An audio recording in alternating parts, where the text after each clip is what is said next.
বানিয়েছিলাম মাছের মাথা দিয়ে মুড়ি ঘন্ট। তার জন্য প্রথমে মাছের মাথাটাকে নুন আর হলুদ মাখিয়ে রেখে দিয়েছিলাম। 2 কাপ গোবিন্দভোগ চাল নিয়ে সেটাকে জল দিয়ে ভালো করে ধুয়ে নিয়েছিলাম।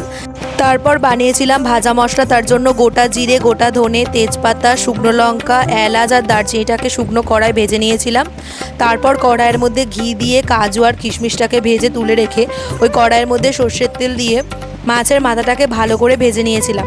মাছের মাথাটা ভাজা হয়ে যাওয়ার পর সেটাকে তুলে রেখে ছোট ছোট করে কেটে রাখা আলুটাকে ভেজে নিয়ে তারপর তেলের মধ্যে পেঁয়াজ কুচি, টমেটো কুচি, কাঁচা লঙ্কা, আদা বাটা, রসুন বাটা দিয়ে ভালো করে কষিয়ে তার মধ্যে একে একে জিরে গুঁড়ো, ধনে গুঁড়ো, হলুদ গুঁড়ো সব মশলা দিয়ে তারপর গোবিন্দভোগ চালটাকে দিয়ে ভালো করে মশলার সঙ্গে মিশিয়ে নিয়ে এরপর আগে থেকে ভেজে রাখা আলু আর মাছের মাথাটাকে দিয়ে একসঙ্গে সব ভালো করে মিশিয়ে নিয়ে কাজু কিশমিশ আর ভাজা মশলাটাকে ওপর থেকে দিয়ে আবারও ভালো করে মিশিয়ে, যেহেতু 2 কাপ চাল নেওয়া হয়েছিল তাই 6 কাপ মতো জল দিয়ে তারপর পরিমাণ মতো নুন আর পরিমাণ মতো চিনি দিয়ে চাপা দিয়ে 20 মিনিট মতো সেদ্ধ হতে দেওয়া হয়েছিল। চালটা যখন 20 মিনিট পর সেদ্ধ হয়ে গিয়েছিল তখন ওপর থেকে ঘি আর ভাজা মশলা দিয়েই তৈরি হয়ে গিয়েছিল মুড়ি ঘন্ট, যেটা খেতে তো খুব ভালো হয়েছিল। তোমরা বাড়িতে অবশ্যই এই পদ্ধতিতে এই রেসিপিটা ট্রাই করে দেখতে পারো। আশা করি তোমাদেরও ভালো লাগবে এবং আমাকে অবশ্যই জানাবে যে তোমাদের কেমন লাগলো।